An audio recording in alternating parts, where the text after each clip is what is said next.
Time Walk with Me. Hey everybody! Welcome once again to Time Walk with Me. Today we're going to take a look at my Liesa Shroud of Dusk deck, or Liesa. I think it's Liesa, that's what it looks like.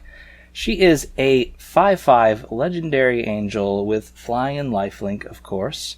And rather than paying 2 for each previous time you've cast this spell from the command zone this game, pay 2 life that many times. So that's pretty good. She does not get more expensive the more times you cast her. And whenever a player casts a spell, they lose 2 life. That includes you, but as you're going to see, we have ways of compensating. First up, we've got Contemplation. Whenever you successfully cast a spell, gain 1 life. It's an enchantment. It's good. So this helps offset the life loss by 1. Lunarch Veteran. Whenever another creature enters the battlefield under your control, you gain 1 life, and you're going to see that a lot. There's a whole lot of cards like that in here, because there are a whole lot of cards like that in the game, so might as well use them, you know. Pious Evangel, or another creature enters the battlefield under your control, you gain 1 life, and you can sacrifice another permanent to transform it. And when you transform it, it becomes Wayward Disciple, which is a 2/4, and whenever it or another creature you control dies, target opponent loses 1 life and you gain 1 life. But this is not an Aristocrats deck, this is a life gain deck, so it's pretty much going to stay Pious Evangel, unless I need it to be a 2/4 for some reason, but I don't think I'll want that. Here we got Answered Prayers.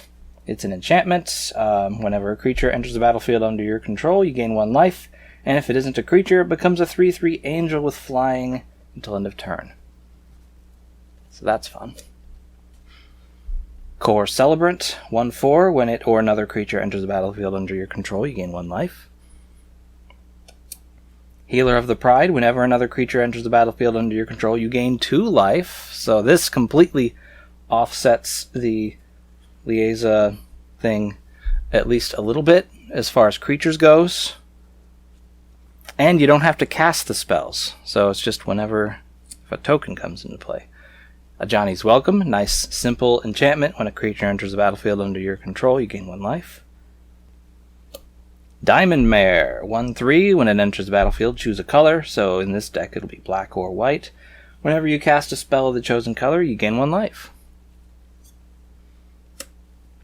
Daxos, Blessed by the Sun.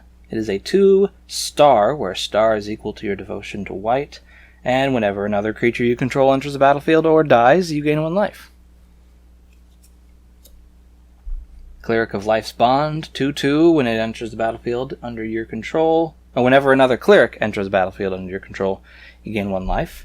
And whenever you gain life for the first time each turn, put a +1/+1 counter on Cleric of Life's Bond. So no evasion, but still, it gets steadily beefier over the course of the game. Ivory Tower. This one is foil because I buy too many packs. And this one's a classic. At the beginning of your upkeep, you gain X life, where X is the number of cards in your hand minus 4. So for every card more than 4 in your hand, you gain a life. Congregate. Target player gains 2 life for each creature in play. I have always liked this card. I used to use this in my Beacon of Immortality deck back when I played regular, non-EDH. So I think this is a good card, especially since this is a creature-centered deck. Beacon of Immortality. Well, yeah, speaking of Beacon of Immortality, this is one of my favorite life gain cards. Double target player's life total. Shuffle Beacon of Immortality into its owner's library. Now, the way I used to use this, I would have a deck with a bunch of Beacons of Immortality, like 4, of course, and 4, I forget what it's called. I'll write it right over here, right above my fingers here, of that card, so that I would get a 1/1 Pegasus for every life I have. So I would get my life total up to like 1,000 or several hundred, and then just overwhelm my opponents with little 1/1 flyers. It was cool. It worked well. Pristine Talisman, tap for a colorless and you gain a life. Very cool card. Elixir of Immortality. This card I use in a lot of decks, primarily as a way of just continuously recycling cards from my graveyard. But in this case, it does that, plus the life gain is handy. Death Grasp deals X damage to target creature or player, and you gain X life. So it's not just a life gain card, it is also a kill stuff card. Skyclave Cleric. When it enters the battlefield, you gain 2 life. This one is a little weak, but it's also a land, so that's why it's in here. Plus it's a creature, so I gain life when it comes into play from all the other stuff. And here is Dwarven Priest. When it enters the battlefield, you gain 1 life for each creature you control, so it's a mini Congregate. Sanguine Sacrament. You gain twice X life. Put Sanguine Sacrament on the bottom of its owner's library. Very cool. Okay, that's it for the life gain cards. Now we're going for the cards that benefit from life gain, like with triggers and such. Cleric class, so its first level effect thing, is if you would gain life, you would gain that much life plus 1 instead. So anything that makes you just gain 1 life, this is going to double that. And level 2, whenever you gain life, put a +1/+1 counter on target creature you control. And when this class becomes level 3, you return target creature card from your graveyard to the battlefield. You gain life equal to its toughness. So lots of life gain in that, and that's really good with Liesa, because if she gets bigger, then that's more life from her lifelink. And that really helps offset the life loss from casting spells. Epicure of Blood. Whenever you gain life, each opponent loses 1 life. So that's fun. That's going to happen a lot. And if I have a whole bunch of stuff that makes me gain life for a creature coming into play, then each of those instances of life gain is going to be an instance of life loss from Epicure of Blood. So it all works together. Indulging Patrician. 1/4 flying lifelink. Vampire Noble. Now, if you read the Vampire Hunter D books like I do, like you should, vampires are called nobles, so this is a little bit redundant as far as I'm concerned, but in Magic it's not. At the beginning of your end step, if you gain 3 or more life this turn, each opponent loses 3 life. That's a little bit like Epicure of Blood. Maybe he's a noble too. Is he a noble? No, he's just a vampire. But oh well. He's an Epicure, which is just as good. Knight of Dawn's Light, 2/2 first strike. If you would gain life, you gain that much life plus 1 instead. And 1 of any and a white. Knight of Dawn's Light gets +1/+1 until end of turn. Very good. Valkyrie Harbinger, 4/5 flying lifelink, Angel Cleric.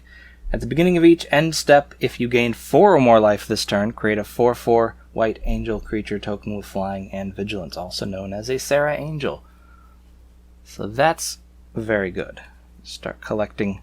And this is each end step, so if you gain 4 life during your opponent's end step, you get something cool.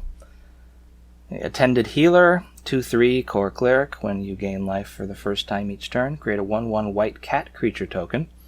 And for 2 of any and a white, another target cleric gains lifelink until end of turn. Here is a combo piece.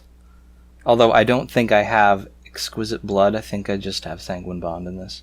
Whenever you gain life, target opponent loses that much life. So even without the combo, this is a really effective card. Bloodthirsty Aerialist, 2/3 flying vampire rogue, kind of the opposite of a noble. Whenever you gain life, put a +1/+1 counter on Bloodthirsty Aerialist. So that's good. It's got the flying, so it gets beefy and it's hard to block. Light of Promise, enchanted creature has, whenever you gain life, put that many +1/+1 counters on this creature. This can make a creature get very big very fast. Very good for, as I have mentioned, this little lady. Okay. Vizkopa Guildmage, a 2/2 human wizard, not an angel or a vampire, but she's not out of her league, I don't think. So for one of any black and a white, you can either make a creature gain lifelink until end of turn, or you can, whenever you gain life this turn, each opponent loses that much life. So it's like a sanguine bond, but just when you need it, not all the time. So if you're tapped out, your opponents aren't going to think that you are a threat because of her. But maybe they still will. Who knows? Regal Bloodlord. At the beginning of each end step, if you gain life this turn, create a 1/1 black bat creature token with flying. And it's a 2/4 vampire soldier. Scion of the Swarm. 3/3 flying. When you gain life, he gets a +1/+1 counter. Bloodbond Vampire. When he gain life, gets a +1/+1 counter. You see the theme here. Veto, Thorn of the Dusk Rose. Whenever you gain life, target opponent loses that much life. And 3 of any and 2 black creatures you control gain lifelink until end of turn. Very handy little creature there. Marauding Blight Priest. 3/2 Vampire Cleric. Whenever you gain life, each opponent loses 1 life. Test of Endurance. This one I just recently put in here, and I have been getting actually quite a few of these cards, of this card, in packs lately. At the beginning of your upkeep, if you have 50 or more life, you win the game. So that's cool. That's fun. It's kind of a please kill me card. Not please kill me, but please kill that thing card. Alright, now we're into the ramp. Bonder's Ornament. Tap it for 1 mana of any color. 4 of any and tap it. Each player who controls a permanent named Bonder's Ornament draws a card. So this could end up being a target for people's copying. A lot of people might want a Bonder's Ornament if they know you're going to be using one. Then you all kind of help each other. Navigation Orb. Oh, yeah, I'm going to keep this on here. I'm keeping cards actually on camera because with this white background, the camera kind of loses focus. And then when I put something on there, did you see that? So that's the reason for that. Alright, Navigation Orb. 2 of any, tap it, sacrifice it, search your library for up to 2 basic land cards, so 2, 1, or 0. And or gate cards. Reveal those cards, put 1 onto the battlefield tapped, and the other into your hand, then shuffle. There's a green instant or sorcery or whatever that does this same thing, but this is not a green deck, so Navigation Orb is really good being a colorless artifact. Sisay's Ring. This is a card that wishes it was Soul Ring, but I still think it's a really good card. In fact, I ordered like 10 of these recently. I think I ordered about 10. Yeah, because I wanted to be able to put them in every deck. It's really good. It costs 4, taps for 2. I think that's a good rate. Marble Diamond, another good rate.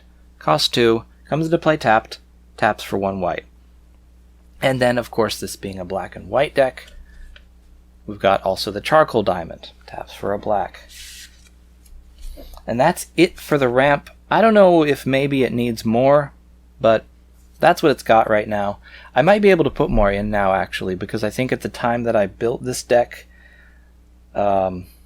I was a little low. I build a lot of decks. I have over 30 commander decks right now. Alright, now we're into a different category here. We start with Overwhelming Forces, which this is not real. This is not a real version. This is a wish.com fake. But it's got the regular background, but you see the sheen on that? It's like a playing card quality card. It's still good. And in a sleeve like this, pretty indistinguishable. Now, I'm not trying to pass it off as the real version. That's why I'm telling you right off the bat that it is a fake.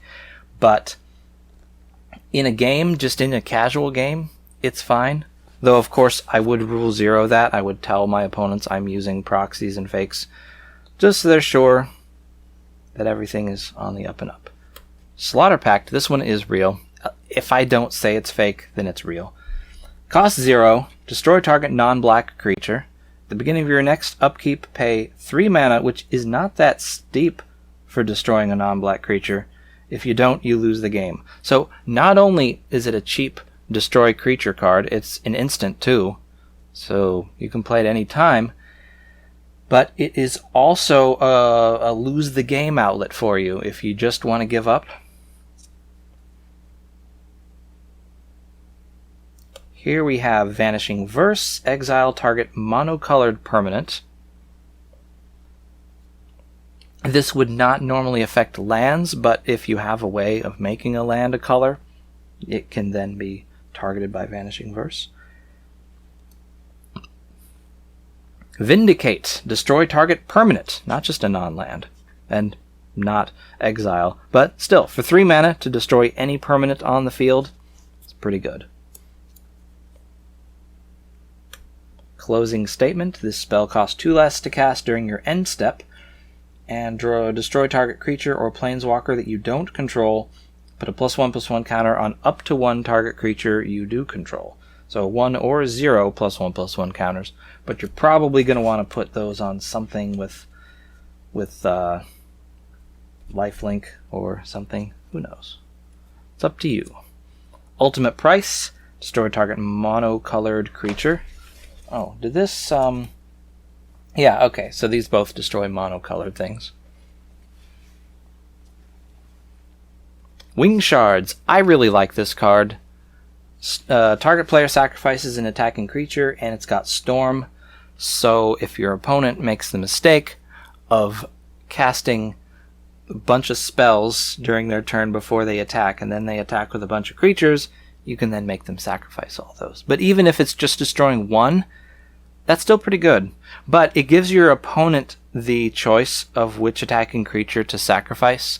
So it won't be great in all circumstances. But if your opponent has cast a bunch of spells, or even just one, it can save you, and it has saved me in games. Despark. Exile target permanent with mana value 4 or greater. Good for those big beefy cards, especially the fact that it only costs 2, black and a white. Okay, this one is a fake, but I do have the real thing, but I don't have the real thing in beta. So, all of my Demonic Tutors, I have 2 that are from Revised. But this one is a fake beta. You may search your library for 1 card and take it into your hand, reshuffle your library afterwards. I think the modern version, it doesn't say you may, because the way this is worded now, you could just cast it and then do nothing. Why would you do that? I don't know, but you could. Here is a fake that I also have the real thing of, but I don't have as many of them as I want to put in decks. And this came with a whole bunch of proxies that I bought once. Search your library for any card and put that card into your hand. You lose 3 life. Small price to pay for any card you want. Here is a fake Imperial Seal. The real thing is hundreds of dollars, especially from this set.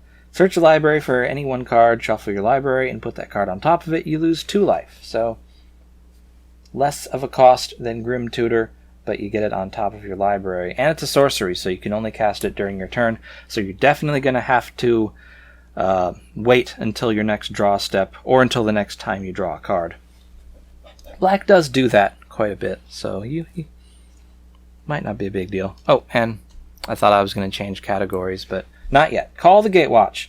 Search your library for a Planeswalker card, reveal it, and put it into your hand, then shuffle your library. There are some pretty cool Planeswalkers in this deck. That's why I included this. Alright, new category. I'm not sure what it is. Oh, here's a Planeswalker. Bazriket. This might just be miscellaneous cards. Let's see. He's a Planeswalker starts out with 3 loyalty. He's got a +1. Put a +1/+1 counter on up to 1 target creature, so 1 or 0 target creatures. It gains indestructible until end of turn. Whenever, and it's -2, says whenever 1 or more non-token creatures attack this turn, create that many 1/1 white soldier creature tokens that are tapped and attacking. And that ability is cool with stuff like with stuff like this. It would trigger ETB effects, so very cool.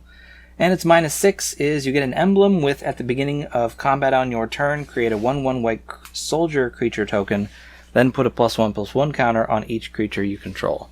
So that's pretty cool. I really like emblems because they are, you can't respond to them. You can't destroy them. They are invincible. They are unbeatable. Alright, and then we got Silver Quill Command. Choose 2. Target creature gets +3/+3 and gains flying until end of turn. Return target creature card with mana value 2 or less from your graveyard to the battlefield. Target player draws a card and loses 1 life. And target opponent sacrifices a creature. So, nothing too specific to this deck in here, but a whole lot of handy things to do. Village Rites, as an additional cost to cast this spell, sacrifice a creature, draw 2 cards.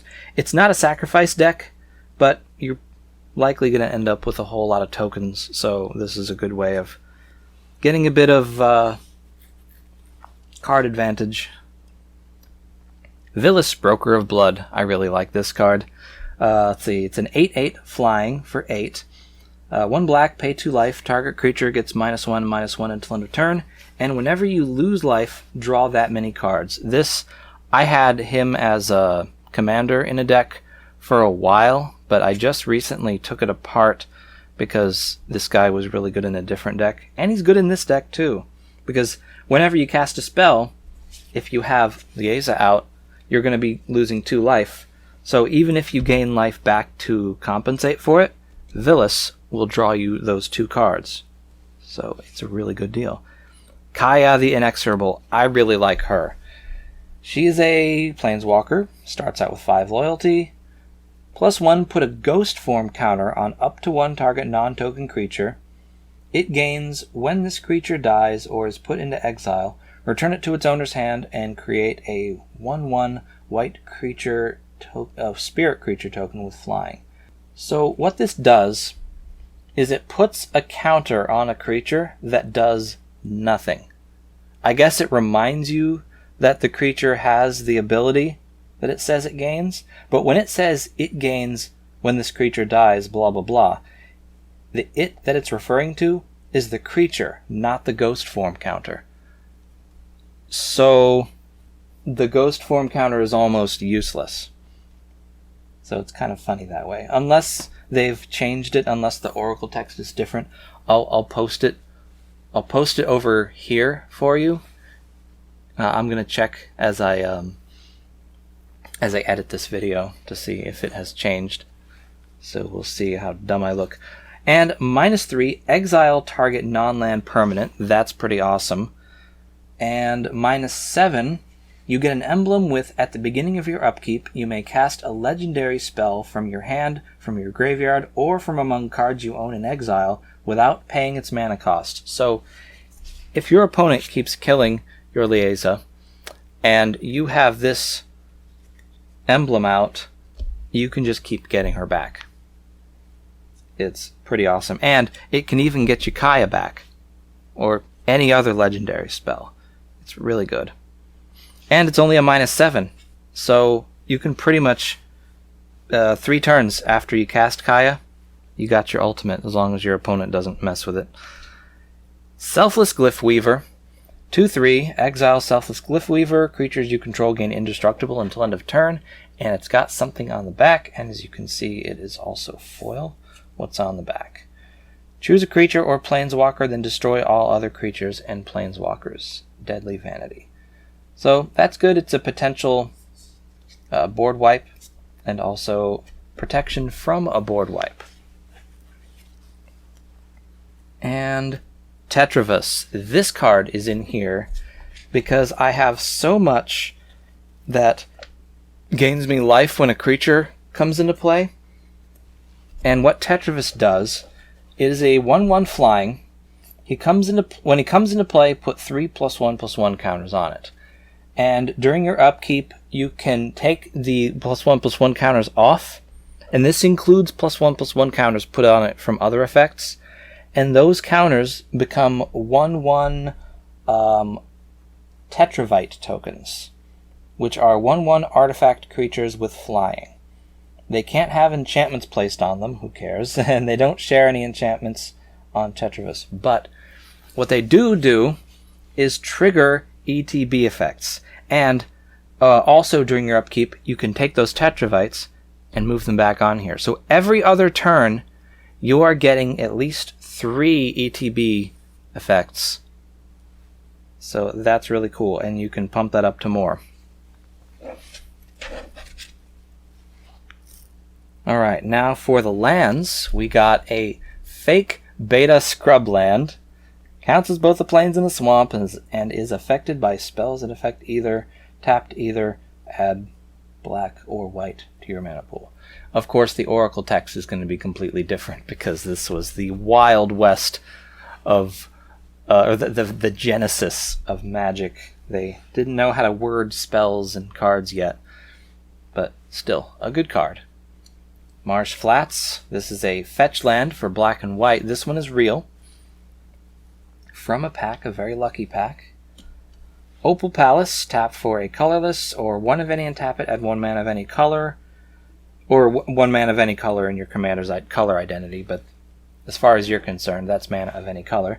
If you spend this mana to cast your commander, it enters the battlefield with a number of additional +1/+1 counters on it, equal to the number of times it's been cast from the command zone this game. Now, if in the case of Liesa, she doesn't end up costing more mana every time you cast her. So, if you have a lot of life and you're having to cast her a lot, Opal Palace can end up beefing her up a lot. And we got Thriving Heath, enters the battlefield tapped. When it comes into play, choose a color other than white, and then it taps for a white or a mana of the chosen color. In this deck, of course, you're going to choose black. So it's basically one of those gates, one of those comes into play tapped, taps for 1 mana of one of 2 colors. Idyllic Grange, it is a plains, so it taps for a white. It enters the battlefield tapped unless you control 3 or more other plains. And when it enters the battlefield untapped, put a +1/+1 counter on target creature you control. So that's good for Tetravus. It's good for your commander. Just good. Silver Quill Campus comes into play tapped. Tap for a black or a white. 4 of any tap it, scry 1. Snowfield Sinkhole, Plains, Swamp, Snowland. Enters the battlefield tapped. I don't really do anything with snow permanents in this deck, but I figure having a lot of these slow lands, whatever, it's a way of kind of putting the brakes on. Alright, Scoured Barrens, taps for a black or a white. When it enters the battlefield, you gain 1 life. Command Tower, of course, it's a commander deck, so you're going to have a command tower. Orzhov Basilica, when it enters the battlefield tapped. When it enters the battlefield, return a land you control to its owner's hand, and it taps for a black and a white. I really like these in landfall decks, as you know. Radiant Fountain, when it comes into play, you gain 2 life, and it taps for a colorless. Shine Shadow Snarl, a little bit hard to say, a little bit of a tongue twister there. Taps for a black or a white, it enters the battlefield tapped unless you reveal a plains or a swamp card from your hand. Great Hall of Starnheim comes into play tapped, taps for a black, 1 black and 2 white. Tap it, sack it. Create a 4/4 white angel. Create a 4/4 white angel warrior creature token with flying and vigilance. Activate this ability only a time you could cast sorcery. So yeah, this sacrifices to make a Serra Angel, which is very good. Temple of Silence, taps for a black or a white, comes into play tapped. When it comes into play, scry 1. Okay, and the rest of the lands are swamps and plains.